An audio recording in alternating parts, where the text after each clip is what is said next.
like that tune. So do I. It's not bad, huh? Yeah. I wrote it myself, babe. Sure she did. I am multi-talented, Jim Ross. I'm sure you are.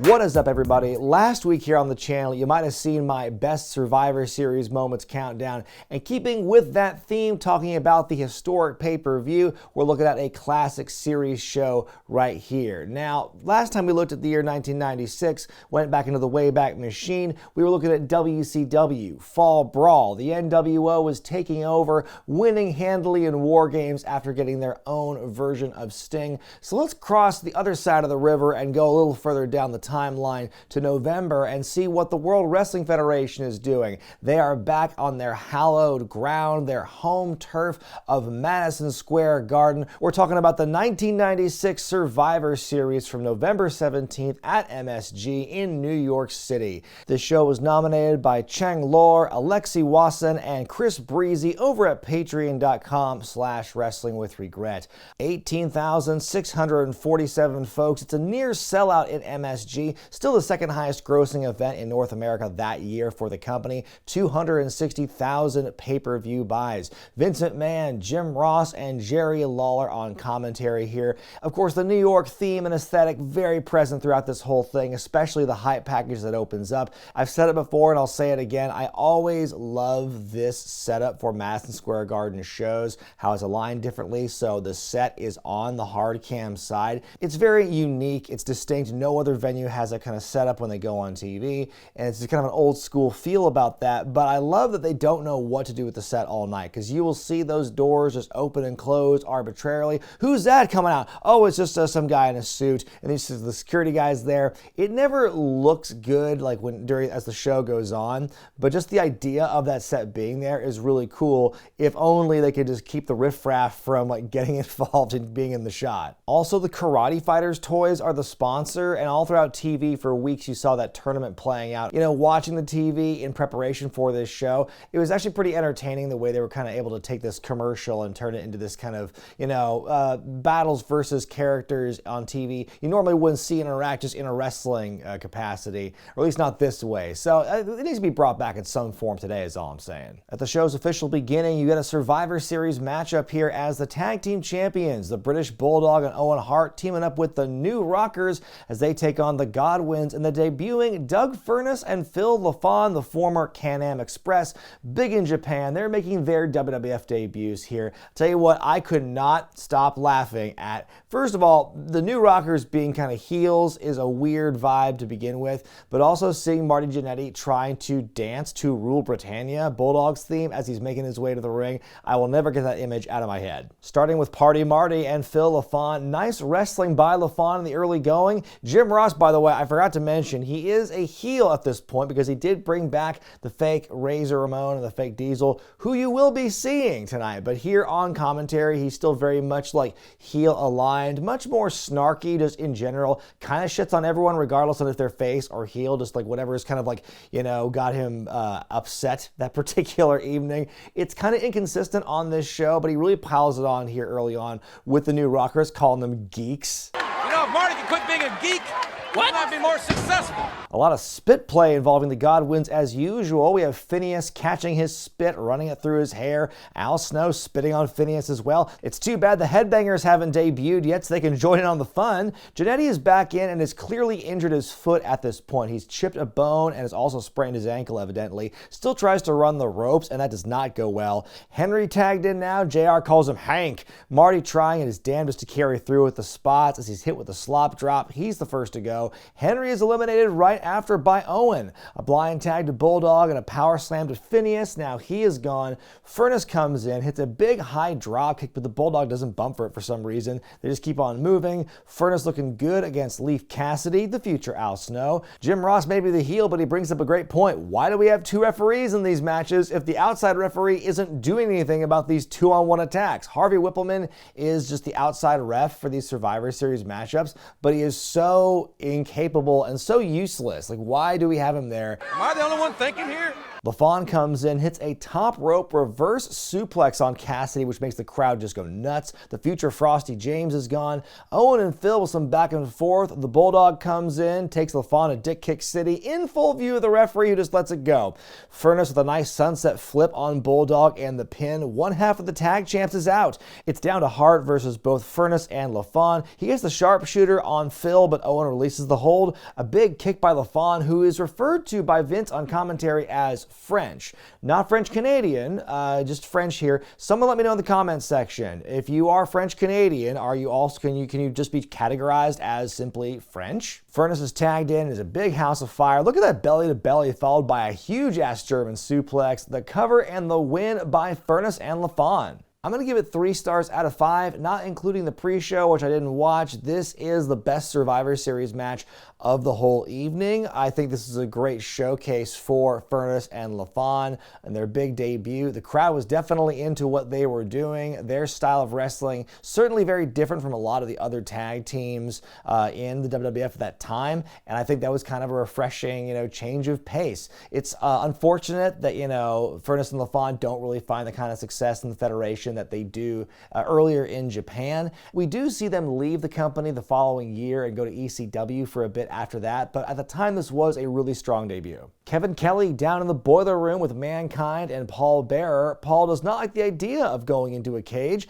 and Mankind tells The Undertaker he's gonna treat him like the bugs he would eat for dinner in his younger days. He will eat him alive. It's the continuation of what will become an all-time rivalry in the WWF as The Undertaker takes on Mankind. Ever since Mankind debuted in the Federation earlier in the year, he has truly had Taker's number. We saw at SummerSlam in the first ever Boiler Room Brawl when Mankind won that after Paul Bearer betrayed him. Then we saw the previous month at the Buried Alive pay-per-view, Mankind won that one as well, with some assistance from the Executioner, not Buddy Rose, it's Terry Gordy in a mask. But then at the end of the night, we did see Taker's hand pop out of the ground. He's not dead yet, and we knew he would come back at Survivor Series. This matchup here, Bearer will be suspended in a shark cage above the ring so he can't interfere.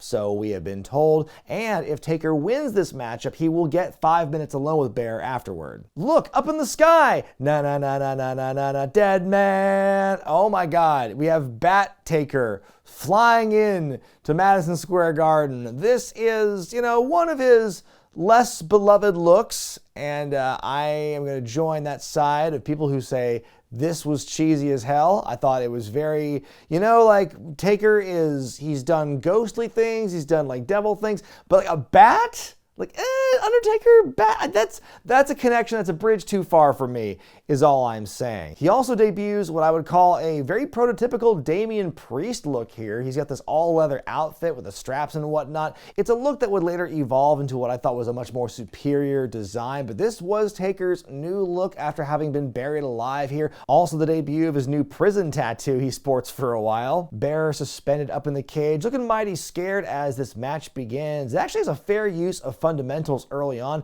Nice drop toe hold by Taker of all people. There's some brief fighting in the crowd. Mankind is backdropped onto the floor, but he comes back with a rolling dive off the apron. There's more back and forth. I love how Mankind hits that snap pile driver and the spike by Taker as well. Tombstone attempt is countered into the mandible claw. Mankind flung out of the ring.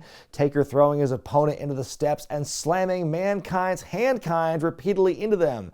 Mankind going up top for some reason, goes for the flying nothing, but Taker catches him by the throat, but it's claw time again. Taker is fading until he fights back up, hits the choke slam. Taker charges after Mankind, but flies out of the ring instead. Mankind goes for another dive, but he misses. Back in the ring, Mankind has procured a foreign object that I believe was dropped down by Bearer earlier, but there was no mention of it. It was definitely on the canvas at one point. Mankind gets on Taker's back, but the Undertaker grabs him and turns it into a tombstone. The cover and the win by The Undertaker. The cage is lowered and Taker's getting ready until the Executioner runs in. Bearer escapes while Taker brings down Terry Gordy and stands tall. I'm going to give it 3 stars out of 5. I thought the match was fine. I think there obviously have been better matches between the two before and after this as part of their epic storied rivalry and some of the stakes that they've had. So this one didn't feel like it was on that level, but it was still well done. I know how Mick Foley was very hard on himself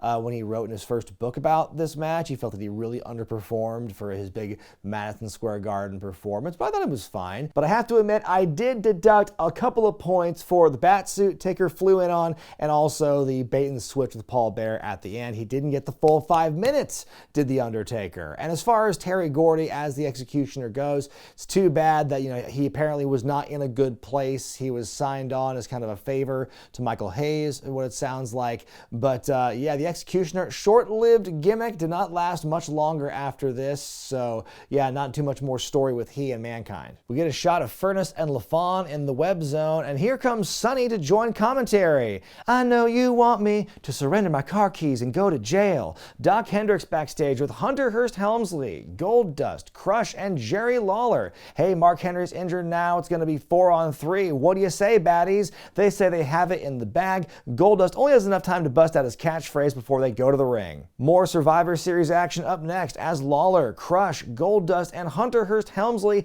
take on Wildman Marc Mero, the Stalker Barry Windham, aka Tall Spike Dudley, and the debuting Rocky Maivia, the first ever third-generation wrestler in WWF history, the grandson of Peter Maivia, the son of Rocky Johnson, making his official Federation debut. It's crazy to watch this, so many years later and realize, man, this is, again, the first real visage people have of this guy who's gonna one day rule the entertainment world. This guy is gonna be the biggest star in wrestling in terms of crossover and box office success, especially outside of wrestling.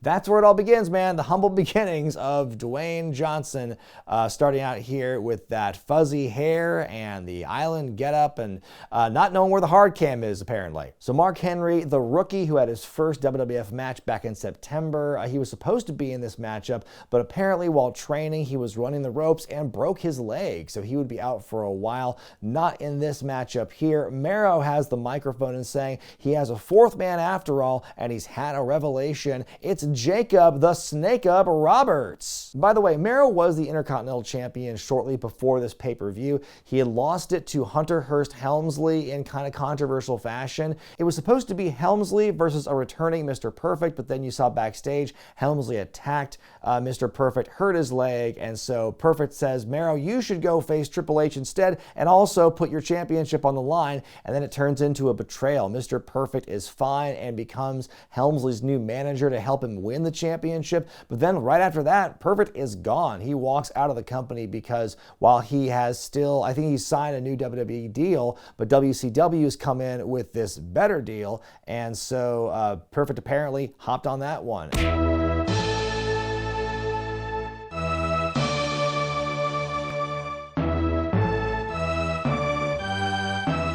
And then there was a lot of legal tie-ups with that kept Hennig from actually appearing on television in WCW for a while. But this was the end of Mr. Perfect's time, for the time, in the company. Heel Jim Ross and heel Sonny on the call for this matchup, and it's every bit of chaos you would expect it to be. These two cannot stop bickering at each other all matchup, and it's kind of funny at points. There's one moment where JR tells Sonny to get up and ask Marlena if she's got an extra cigar for him. What? Rocky Maivia gets his first in-ring action, working a spot with Jerry Lawler, who he knows very well from his time in Memphis. The King bumps a lot for him in the early going. Hey, here's a look at the future of the company's main event scene right here in Maivia and Helmsley. More heat on Rocky. The baddies take turns working over the blue chipper. Rocky gets some breathing room, tags in Jake, who's all punches and clotheslines. He's cut off in the baddies' corner. Jake swings and misses, sells for a long time. Lawler mocks him for being drunk. Slam attempt countered into the DDT. Lawler is gone. Hey, JR, since Lawler's taken out, why don't you bury Jake Roberts on the mic? Jake hasn't been spending any time at the beach, has he?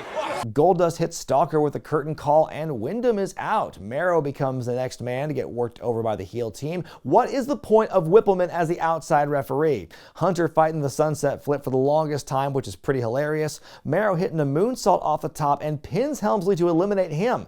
Tries to go for another dive to the outside, but Goldust moves Crush out of the way. Mero is pinned by Crush during the replay, we think. It takes everyone a minute to figure it out. Crush hits Jake with a heart punch to the throat and eliminates him. Now Maivia is in a 2-on-1 situation, and we do get a Rocky chant from the crowd here. Rocky fighting valiantly. Things look grim. He ducks a heart punch by Crush and pins him to eliminate. Hits Goldust with his shoulder breaker finisher to win in his debut. Don't worry, he'll find that hard cam eventually. Now, as a match itself, I give it 2 stars out of 5 because really on its surface it wasn't all that spectacular, but this match of course has massive historical significance for WWF, for wrestling and entertainment in general. Here's the first showing of this future superstar, this future megastar in entertainment. So yes, that cannot be denied, and Maivia did a good job here, except having a hard time finding the hard cam. I think that the stuff he did working with Lawler, I think it was a great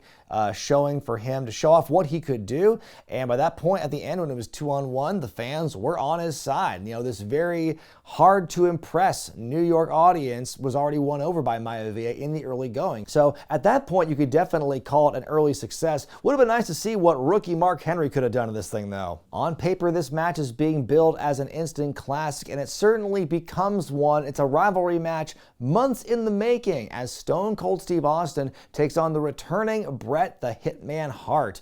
Bret's back for the first time since losing the championship at WrestleMania. His WWF contract had actually lapsed, and he was looking at an offer from WCW. Finally, he re-signs with the Federation in September for a 20-year deal. Let's see how that works out for him. He's back on Raw, says he's the best he's ever felt, and he wants a match with Stone Cold, who is rising through the ranks on his way to becoming one of the most popular stars ever. Austin's been raising hell in the ring, in the TV studios, at Brian Pillman's house. This is Austin at his most chaotic as this unhinged, intense heel. Of course, he beat up his former best friend Brian Pillman on Superstars and himized his leg, went to his house, we got the infamous Pillman 9mm moment on Raw. It didn't exactly build up the Bret Austin match, but it certainly absolutely built up Austin's legend while this rivalry with Bret was going on. I mean, Austin had a lot of things going for him here at this point, and it was all kind of working in his favor. Austin says cliches are cliches and ass whooping's an ass whooping. Bret Hart says he's not hungry for titles or money, he's hungry for respect, and he's going to beat it out of Austin tonight. That's another thing I want to point out, talking about the build for this, is how it was all based on promos. These guys did not interact at all physically leading up to this. It was all promos where Bret said, I want to fight Stone Cold Steve Austin. Austin has these comments like in the studios, the split screens, and that iconic promo of Austin walking through the warehouse with the black and white saying, he calls Bret Hart pathetic, says, I don't dance, I don't wear pink tights. It's so cool, and it's just a great case study in just how you build a star, somebody who you've pegged as the future, somebody who's got this kind of presentation. You pair them up with a star-making wrestler, somebody who is good at building up those great future opponents, and you have this great media machine behind him to show this side of his character and how sadistic he is. I mean, what a perfect storm for Steve Austin and for the WWF at this point. It's so cool watching more of this type of Austin, because again, I came in at 98. By this point, this version of Austin was a faded memory, very different than what he was like in his money-making prime as the WWF champion and all that. And so to look back and see just how he was, how much more sarcastic and smarmy and bitter he sounded, still kind of shades of the superstar Steve Austin stuff in ECW, still kind of coming out there, and his facial expressions, doesn't wobble his head so much at this point. He's still trying to find himself. It's very fascinating to watch. I've been loving this stuff here, this early, peak wild chaos madman Steve Austin. Jim Ross says Bret Hart ain't no clown, ain't no trash man, he's a wrestler. Austin gives the double deuce to kick things off. We get solid graps and fundamentals early on. Bret with the advantage, but then Austin with a huge stun gun on the ropes works Bret over for several minutes. Jim Ross loves Steve Austin, he loves Bret Hart, and he loves calling this matchup. You can just tell the energy that Jim Ross has when calling this matchup of anything else is just so elevated. Like, he turns whatever the heel stuff he has is just not there. He goes into so much detail, like almost to an agonizing degree, about the psychology and the reasoning behind everything each man is doing. And again, like, this is a level of detail you don't get pretty much anywhere on this show. And I think as much as it's a great performance by Bret and Steve, I think Jim Ross also deserves a lot of credit as well for helping paint this picture. Austin isn't being booed in this match, but Bret is definitely getting bigger cheers than him. Bret comes back, but then takes the sternum bump into the corner. The action eventually spills to the outside, where Austin gets into a nice groove of offense until Bret shoves Austin over the barricade into the first row. Bret conversely launched into the Spanish announce table. Back in the ring, Austin drops another elbow, continuing the pressure, but then mouths off to the referee a bit too much. It turns into a fist fight between the two, Bret with his own version of the stun gun. Austin fights back, and we get a top rope superplex. Austin hits the stunner, but Bret kicks out. Texas Cloverleaf applied, but we get a rope break. Look at this bump Bret takes when he's whipped from corner to corner into the ring post. Ouch. These guys go real hard in this thing now. Austin applying the $1 Million Dream, but Bret counters. We get an homage to the WrestleMania 8 finish as Bret gets the pinfall. Austin is in disbelief. This one gets 4.5 stars out of 5 for me. The only reason I'm not giving it 5 is because, in my opinion, the WrestleMania 13 match is better. And I know that there is a debate about that. You can also kind of join and add your voice to it in the comments section. As long as we're here. I mean, there's not much I can say about it. This match was excellence personified. It was such a great match. Easily the best match of the night, and a star-making performance for Austin as well. But here's my reasoning as to why WrestleMania 13 was better. It's because this match, as good as it is, these two went into it relatively cold. It was just like, hey, I'm calling you out. Okay, we're going to wrestle, blah, blah, blah, and that's it. But at least with Mania 13, you've got that history now built in there, and much more animosity and time is built up. And, Bret got lucky when he won that first matchup. So how lucky will he be in this submission match when there's more to it? And there's the history. And then, of course, there's the blood. And then there's the moment there. I think like that all makes it just so much more of a spectacle, and there's a better story all told than the match at Survivor Series. Survivor Series was great, but it was the setup to a much better thing happening in WrestleMania. Doc Hendricks is backstage with Sid. Is tonight the night you'll finally snap? Sid, with his softball cap, says he will do anything and everything it takes to win the match and the championship tonight. Back at ringside, Billy! Captain Lou, who is one of the newest Hall of Fame inductees, comes out to no introduction and almost no pop in Madison Square Garden, of all places, as he joins the Spanish announce team. Boy, the pomp and the pageantry that we associate with the Hall of Fame like today in 2023, yeah, it ain't here in 96. Like the Hall of Fame ceremony was the night before here at Survivor Series. It wasn't really associated with WrestleMania yet. It was a night before dinner banquet thing. Not at all like the Hall of Fame we know today. And yeah, at that point it was still very much kind of in an informal thing, or it wasn't as big. And so, but to have Lou Albano, who was one of the biggest recurring faces in the history of the Federation in Madison Square Garden, for them to be no introduction for him, and he's like, just some old man wandering out here looking lost. Like, what is going on here? It's a Hall of Famer. It's fucking Captain Lou. Put some respect on that name. Up next, you have the Leftovers match. You've got Faarooq, who just recently got repackaged from wearing the blue Nerf helmet to the Nation of Domination look that he's wearing here, partnering up with fake Razor Ramon, fake Diesel, and poor Vader as they take on Savio Vega, Yokozuna, big as a house, Flash Funk, fresh off his time in ECW, and their mystery partner, another newly inducted Hall of Famer in Jimmy Snuka. Jim Ross with the great call at fake Razor's entrance. I don't know why these folks don't like this guy. He's no worse than the last guy who had that name, still carrying the banner for the fake Razor and fake Diesel here, clearly.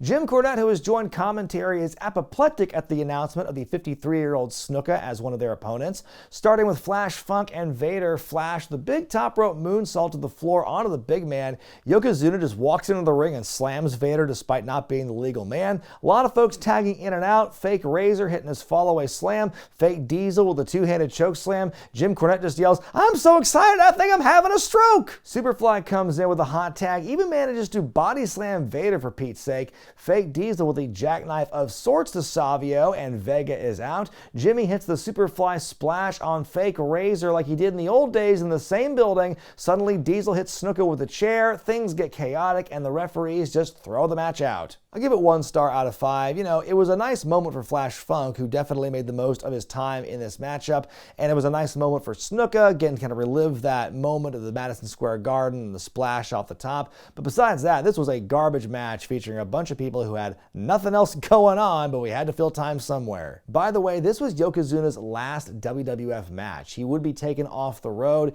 and forced into a weight loss program in order to get back onto TV. They had him on contract until 1998 to try and get him to lose weight, but it never happened, and he was eventually let go. Time now for the main event for the WWF Championship as Shawn Michaels defends against Sycho Sid. Shawn's been the champion since WrestleMania 12, living that boyhood dream, all that stuff, but the problem is he is kind of a controversial champion as he is losing the support of a lot of his fan base. He is the top babyface champion, but he's getting booed, particularly by a lot of the male fans, let's be honest. Oh, Dreamboat to the ladies. Definitely got a big reaction from the ladies in the audience, but more and more male fans were getting a little frustrated with it apparently, and didn't like his style and were booing him more. And so it was definitely an early example of fans rejecting what the company is presenting to them as kind of like, this is your hero, this is your main star. And it's a trend we would unfortunately see on and off over the years as well,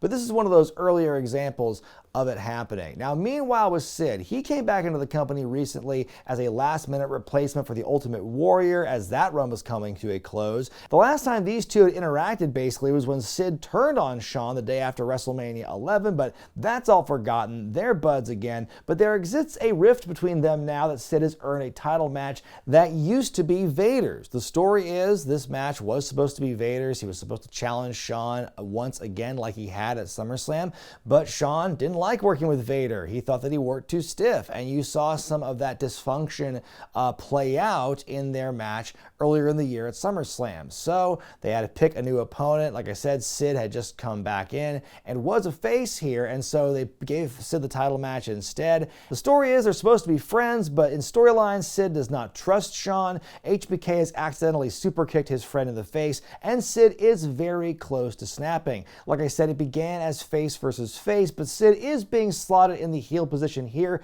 but it's not exactly taking, as you'll hear in the crowd tonight. In fact, you'll be able to tell, who's really over with which demographic based on the level of bass you will hear in the cheering. Sycho Sid, and look at the fight back. Look at the champion. Look at your champion.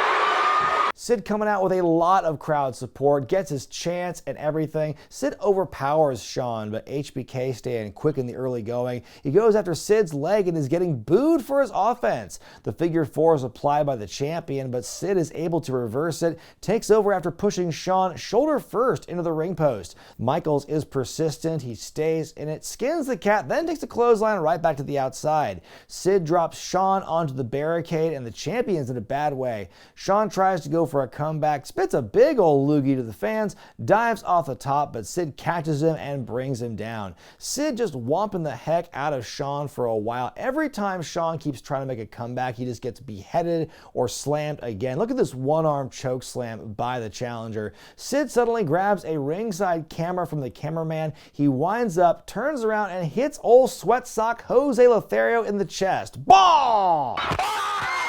Shawn hits the super kick, but before he hits the elbow, he sees his father figure in pain and goes out to check on him. Sid bringing Shawn back into the ring. The referee is smooshed. Shawn going back out to ask for help, so Sid just hits Shawn in the back with the camera, brings him back into the ring, power bombs him. We get the cover and the win. Sid is the new WWF champion. Shawn goes right back to helping out his mentor, as Jim Ross says he hopes Jose did not suffer a heart attack. Sid stands tall. The crowd loves it as we wrap up the show. I think this was a really strong match. It was the second best match of the night by far. I mean, a great big versus little story, a little clunky at times. I think Sid's selling and some of his transitions have always been kind of like suspect for me, but I think that it was overall still a well done story, getting Jose involved at the end, Shawn showing his compassion and his humanity ultimately does him in here, and showing off Sid's power and his compromised mental state. This match also did a really good job of that. And as far as Sid being the champion here, he would defend it against, Bret Hart the following month at the pay-per-view. It was called "It's Time," which was Vader's catchphrase, which again tells you that this was kind of supposed to be his title to win at Survivor Series. But be that as it may, Shawn definitely had an uphill battle soon after he won the championship, losing that fan support, and while being positioned as the guy who's supposed to smile through it all. It can be pretty tough to go through that, I would imagine. And so I can imagine why Shawn never wanted to lose clean again for the belt and always had some other reason, because gosh, last time I lost clean or whatever, last time I lost the belt, I got booed and I was the good guy. I don't want that to happen again. But Shawn would regain the belt from Sid as part of a big redemption arc at the Royal Rumble the following year at the Alamo Dome. My final grade for Survivor Series 1996 is a B+. This is not only an all-around really strong Survivor Series event, the elimination matches are kind of meh, what are you going to do? It's the other matches around it that I think really help support it. It's so significant, not just because of The Rock's debut, which is of course really big, but also just the significance of that first Hart and Austin match, this changing of the tide of, the fans kind of rejecting WWF's model or idea of what a top babyface champion looks like or acts like. You can get an idea of who the fans are starting to get geared more towards. And it's not the squeaky clean baby faces anymore. Attitude Era is coming. Like that whole shift in, philosophy is coming a lot sooner than we think. And I think that this show is just a great microcosm of what that's looking like for the company at this time. Hart Austin, easily the match of the night. And really, that and the main event really help uplift this show to make it a really enjoyable event. So yes, if you haven't watched this before or you want to watch it again, please do so. It's definitely worth it. But what did you think of Survivor Series 96 and what did you think of this review? Let me know in the comment section below. Don't forget to give the video a thumbs up if you like it. Well, hey, next time here on the Classic Pay-Per-View Review, we are shifting gears going way back to the year 1984. It's Flair versus Dusty for the NWA World Championship. We get a glimpse of what superstar Billy Graham was doing between his second and third stints in the WWF. And hey, a loser leaves town tuxedo street fight featuring Jimmy Valiant. It must be Starrcade 84. But until then, I'm Brian Zane, and I'll see you next time.